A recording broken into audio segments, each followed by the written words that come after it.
There she was, just a walking down the street singing, do-a-diddy-dum-diddy-do, snapping her fingers and shuffling her feet singing. Hi, this is Phil Potempa, and welcome to Of Notoriety, our weekly broadcast podcast telling you everything that's happening in the area for Northwest Indiana, Chicagoland, and beyond.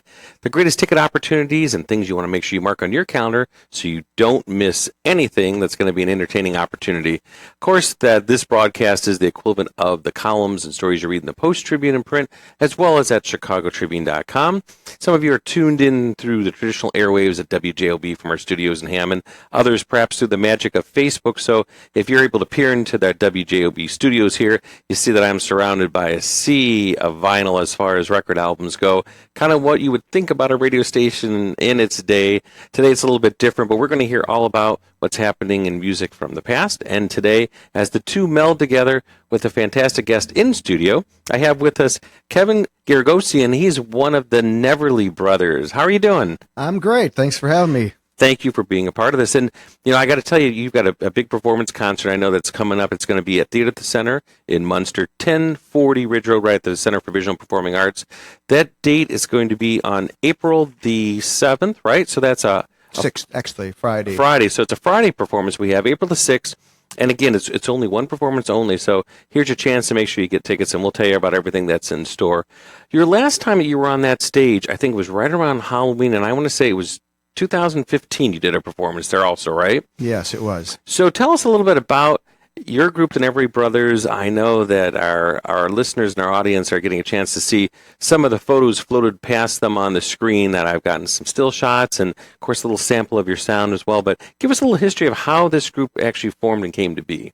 Well, it started out as a lark, just for fun. I had a different band before that was a serious original rock and roll band. I was the lead singer, songwriter, and it wasn't going anywhere. I shopped it to record labels, did a recording, did the whole thing. But then it became just a cover band for fun, and then it was no more fun because we weren't becoming successful. And so just for fun, I just, with another friend of mine, started playing songs from early Beatles, and he was into the 50s. I was into the British invasion stuff. We both liked a lot of different kinds of music, but that was our primary influences. And so we started just for fun singing some songs from the Beatles. And he was more 50s, so the guys with the harmonies that the Beatles learned from were the Everly Brothers. Mm-hmm. So I really learned a lot in the process of this fun collaboration together.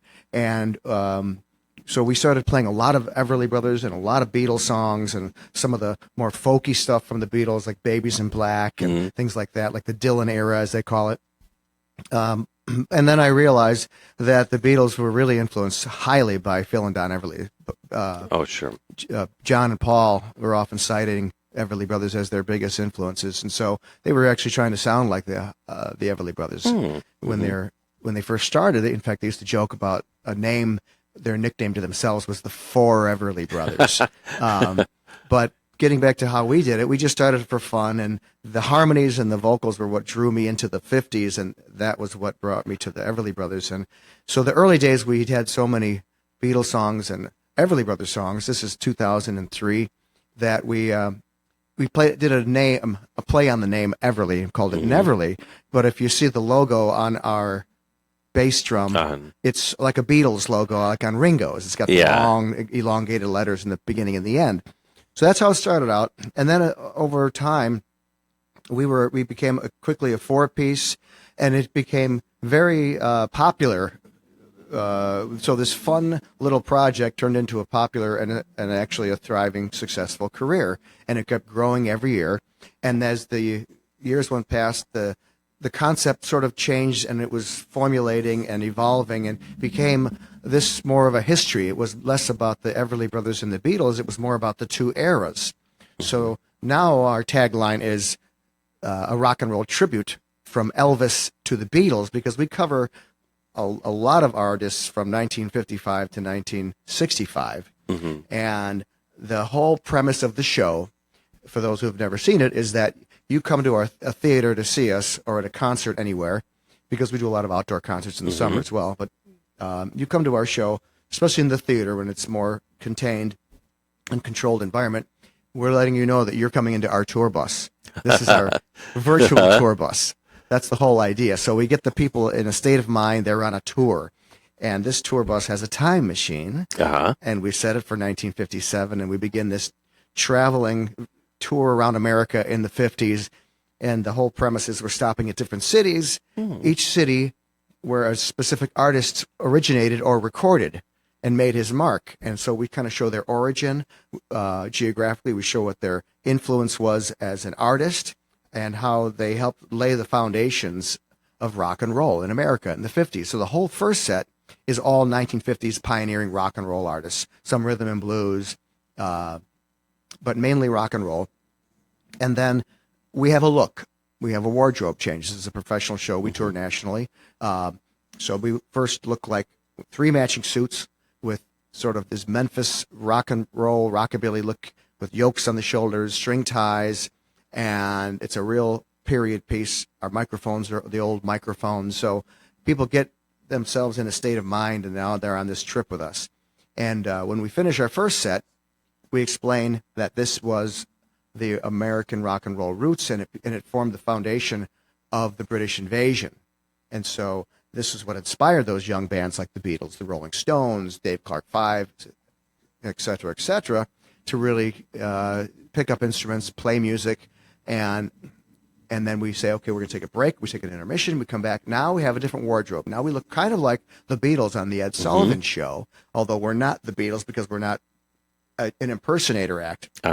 We are paying tribute to the whole era. So now our big tour bus just went to England, and now we're traveling around England, different cities, doing the same thing we did in America. In our first set, we start in Liverpool because the Beatles were the first ones to bring this sound to the world that was happening in England at the time. And we play a few songs from the Beatles, and then we move on to London, a suburb where the Dave Clark 5 was, and the Rolling Stones, and the Kinks, and then we go up to Newcastle, maybe, where the Animals were based. And so when we perform songs from the various artists of the British invasion, the unique part of our show is we're not just playing their original music. We're playing the songs that they were doing copies of that inspired them. So if we play a Beatles song, we might play Money, which was originally done by Barrett Strong, a rhythm and blues artist in America.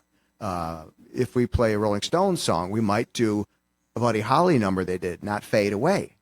If we do the Dave Clark 5, they do You Love Me, The Contours, 1962, 2 years before them. So it's really kind of drawing a timeline on rock and roll in these two very important eras that really laid the foundation, how rock almost died in 1960 and how the Beatles and the British bands picked it up and resuscitated it. And the whole show is filled with history. I'm the sort of narrator or the tour guide on this trip. And so I tell little stories and give little facts between the songs and connect the dots. And people all of a sudden realize how it evolved. Even if they grew up in the era, not everybody knows that Twist and Shout was originally recorded by the Isley Brothers 2 years before the Beatles. And so this is the fun part of the show. People like the history. They learn stuff. And then they're also entertained, and it's engaging, and the songs are energetic renditions of these classic hits. So a reminder to our listeners, our audience that are tuned in, this is Phil Potempa, and you're tuned into Of Notoriety. We have in studio our guest here at WJOB, Kevin Garagos, who is one of the members of the Neverly Brothers. They have an exclusive concert performance that's coming up Friday, April the 6th. It's at Theater at the Center for Visual and Performing Arts right in Munster.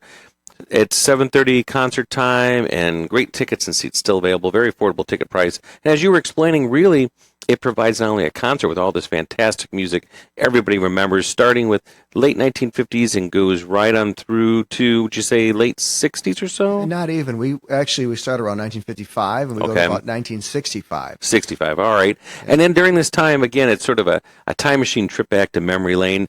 And we've got Kevin here. You should give us the rest of our Neverly Brothers lineup. Who else do you have joining you on stage? Well, my brother is our drummer, and it's visually unique as well. We're a 3-piece band, and he plays drums, but he only plays a bass drum and a snare drum and uses brushes, and he stands. No cymbals or hi-hat, so it's unconventional, but he creates a lot of rhythm with the small kit. And he's one of the lead singers as well. He and I are the lead singers. We trade off. We also have a bass player. we have several bass players that we use. Primarily, our bass player right now is a guy named Mike Bradburn. He's from the Chicago area, and he sings mostly harmonies and stuff and backup vocals. And he plays the upright bass, the stand-up bass fiddle. So I play an acoustic type guitar. It's actually a replica of the John Lennon Gibson guitar that he played in like A Hard Day's Night. You see him with them in the movies with his acoustic guitar. That's the one I use. So we have a unique instrumentation stripped down, but with the voices and the way our sound comes together, it's a very full sound. It's deceiving. People always comment that you guys make a lot of music for 3 people. And so do you tell your fans and audiences that you are recreating what are these songs so that it should sound just like a carbon copy? Or no, you're taking these songs and you're putting your own inflections, or should it be like a cookie cutter performance of what you might think in tribute to these fantastic musicians and singers of their day? Well, I guess it's hard to duplicate exactly when you play a song by Jerry Lee Lewis and we don't have a piano. Yet people get into it, and you have to catch the gist of the song. So whatever part of the song that's really the catchy part of the gist, whether it's the rhythm or the vocal. So we do our own renditions. We don't try to make them strange or different. We just interpret them with the instruments that we have. And so they come off pretty authentic, but in our own style, you might say.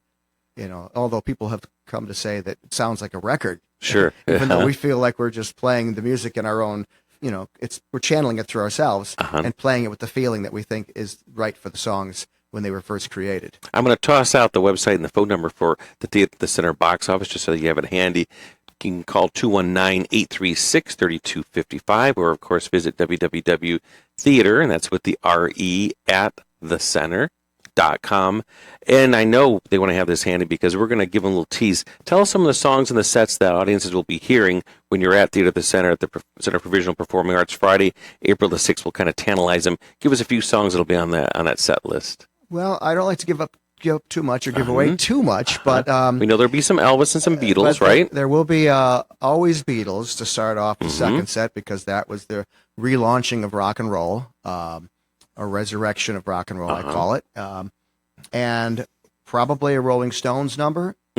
Most likely, maybe a Dave Clark 5. There's a band called The Searchers. Now we may not do this song, we may, but they did Love Potion number 9. That's a fun one. And which is fun, and which is another song that's indicative of the evolution of rock and roll, because that song was originally recorded in the late 50s by the rhythm and blues singing group in America, the Clovers. So that sort of encapsulates the concept of the show as well, showing people that this was not their song, but this was a song they imitated, and yet it was a big hit for them on the Hot 100 chart, where the Clovers song was on the rhythm and blues charts, because music was separated by black artists and white artists back then. It was much more segregated on the charts. Some crossed over, but so those are a few songs that we, or at least artists. So, like I say, I don't like to give it away. In our first set, we're going to be doing it's all 1950s American rock and roll artists, and the second set is all 1964 British invasion. So it's a very specific show. We're not putting in like the Monkees or any of the American groups like Paul Revere and the Raiders, and those groups all had great songs, but it's really just how rock started in America and how the Brits picked it up and rejuvenated it and gave it new energy and new life and a restart. So the first set, you can expect songs from, or a song from like Elvis, maybe Buddy Holly, Richie Valens, maybe Chuck Berry. These are some of the artists we cover. Even we do some things from Rick Nelson, and even Carl Perkins, who the Beatles covered. Sure. They did his song, Everybody's Trying to Be My Baby, and Honey Don't. So those songs are in there on purpose because they're there to make a point that this is a song that was later recorded by the Beatles and repopularized to a whole new generation and market. So tell me, I'm curious, I just came back last week. I was in Florida visiting family and around Tampa area, and they had their huge annual Strawberry Festival. It's been going on for 80 years, and they always have headline acts, and this is more kind of around Plant City, Tampa area, though. And one of their headliners was Jerry Lee Lewis, 82 years old, still performing. I know when I would be out in Vegas, you would see them, on the huge marquees along the strip, the Righteous Brothers. Everly Brothers, of course, did their time in Vegas. Who's left that's still out there performing that fits some of the dynamics of artists that you also, you mentioned Paul Revere and the Raiders. I know I interviewed them, I think, at the Blue Chip Casino a few years back. Who's still out there performing? And so many of our legendary icons are not with us anymore, but are there still a few of these names that people still see on stage, like a Jerry Lee Lewis, would you say? I think Little Richard is still performing periodically. He's up there in years, too. Chuck Berry just passed away. Yeah. I guess a year ago now, something like that, maybe less than a year ago. So there's Chubby Checker, I think, is still Checker's around. He still does some. Yeah, he is around. I don't consider Chubby Checker a pioneer type of rock and roll artist like the other ones. I don't know. I guess I look at him as a little bit more of a gimmick. He had a few songs, and then Let's Twist and Let's Twist Again. That's right. Yeah. And so, but yeah, I mean, there's some of the artists that are from that era that are still around. Even some of the rhythm and blues artists, like, there's I think a Temptations act with one original guy who was actually a later original from like the early 80s. Okay. But I don't know if there's too many. I mean, when I think of like Johnny Cash is gone. He was one of the Sun Records artists in the 50s. We don't think of him as rock and roll, but he was on a label with rock and roll artists. And then you had, Carl Perkins, who else from Rick Nelson. He was killed in 1985, I think, in a plane crash. Early, still, in the midst of his career and still performing. And yeah, you're right. We know we've lost, so many. I'm curious with, we've talked about a lot of these great names and some of the performers that have been around for a timeline. You said that your group has been around since early 2000, 2003. Have you ever had somebody make a suggestion, or has it ever been pitched with your group? I know there's the three of you. Somebody said, well, you know what? Why not once in a while have the option of a female singer join you? You could do Dusty Springfield and add some other mix in there, reinvent yourself, or no, that's never come up to add any additional components to the act that you do. Well, occasionally people will suggest, why don't you add a piano player, or or wouldn't you be nice? I've never had anybody ask for a lead vocalist, a female yet, but those are all legitimate ideas. But we sort of have this brand now that we've created. That's the Neverly Brothers, and it's really become the focus of the show and the era, and so we haven't really gone beyond that. We could add a piano player. I mean, some people have looked at my brother's drummers and go, why don't you add a cymbal or a hi-hat? and then he's like, well, because I just do it this way. This is how I started playing with the group. And it started out, it was sort of more acoustic-y, and then he just kept the same setup. So, yeah, people will occasionally mention it, but I don't see that happening right now. And we don't get those comments too often. Yeah. Most of the comments are, boy, you guys make a lot of sound for three people.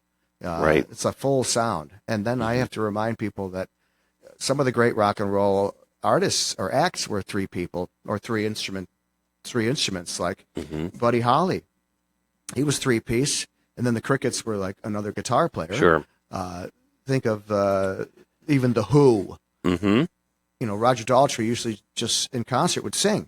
And you had three guys behind him, bass, drums, guitar. And then Led Zeppelin, same thing. You had Robert Plant as the lead singer in concert, and the three guys behind him. Yeah. So sometimes people forget, or The Doors, another great example. Morrison just sang in concert, and the three were behind him. So I think people forget that if you do it right and you fill the sonic spectrum with the right pieces in the puzzle, you can create all the elements you need without making it too cluttered. Because sometimes too many pieces is too much. Like less is more sometimes. Well, and again, you're doing it right. You've got a brand and you've got an established following and a fan base, which is why you have so many dates booked. However, an exclusive one that's coming right up in the comfort and the fantastic surround of being in a theater space is coming up at Theater at the Center. It's at Center of Visual and Performing Arts. It's the Neverly Brothers. They haven't played for a couple seasons, so it's time for them to be back and visit this space for audiences. It's one performance only. It's Friday, April the 6th, 7:30. Great seats still available, but they are going quick. Phone number for the box office is 219-836-3255, or, of course, you can always go online at www.theater, and that's with an R-E, at thecenter.com.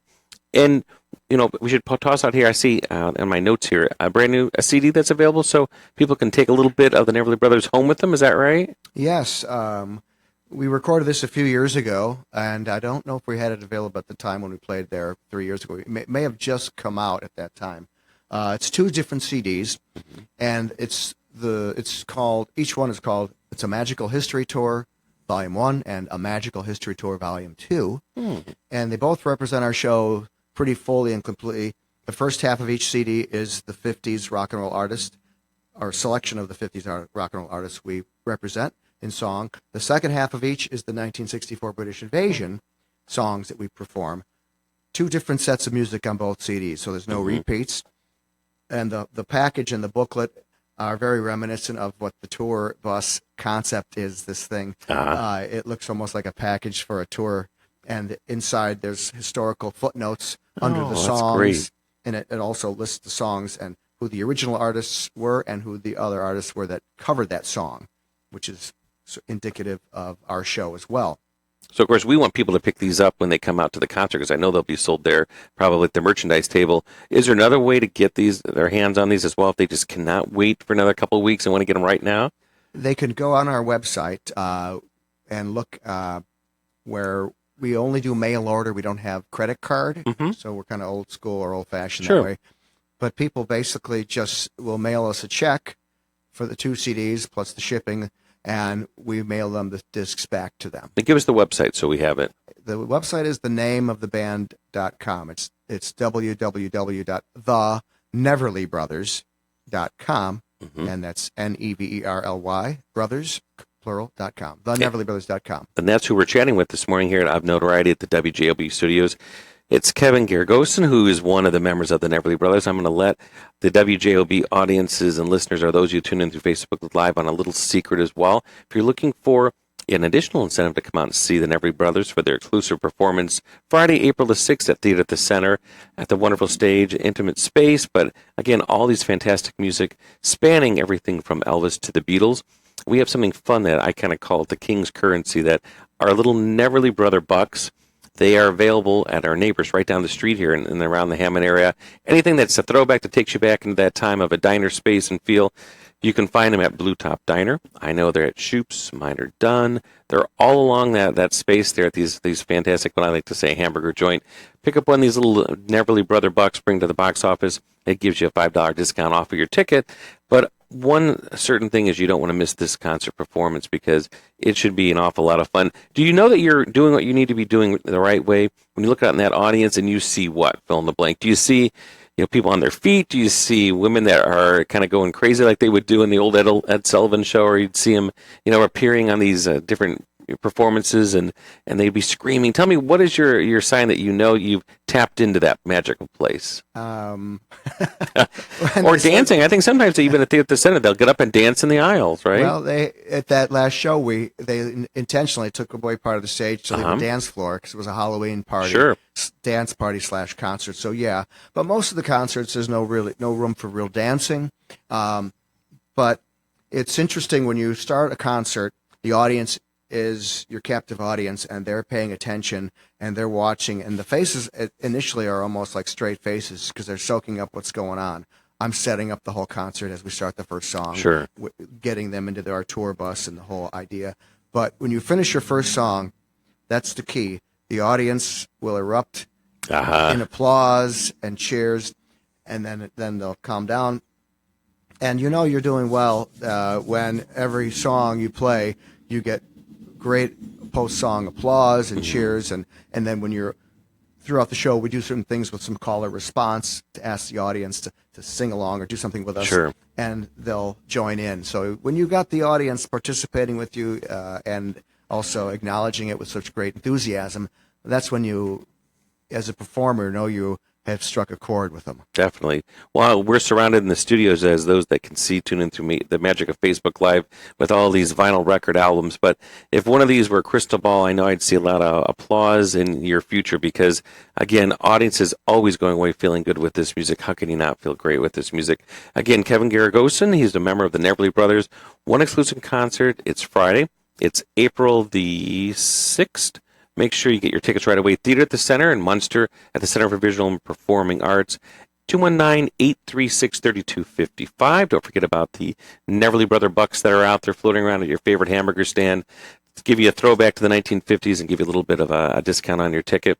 Most of all, we're so glad you're here. I'm looking forward. I missed the one a couple of years ago, so I'm going to be there. And this is all my favorite music, so I think it'll be a fantastic evening. Yeah, and for those of the people who have seen us in the past or have seen us at the Theater at the Center before in Munster, I have to say that there's some new aspects to the show. Mm-hmm. We've added a presentation with a slideshow on a large screen behind us, so that even further gets people in the mindset and embeds in them the artists that we're representing. So it's we've got a multimedia thing going on in conjunction with the show.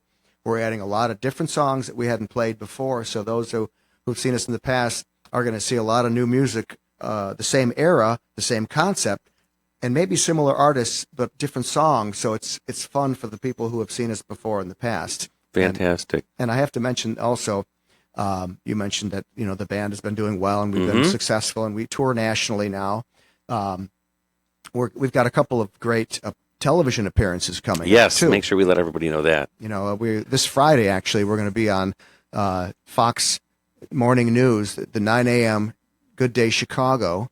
We'll be down in their studios. So that's the March 16th broadcast, all right? Yeah, March 16th. We'll be there this Friday at Fox Studios, and we'll be on their show. We're going to be their featured artists.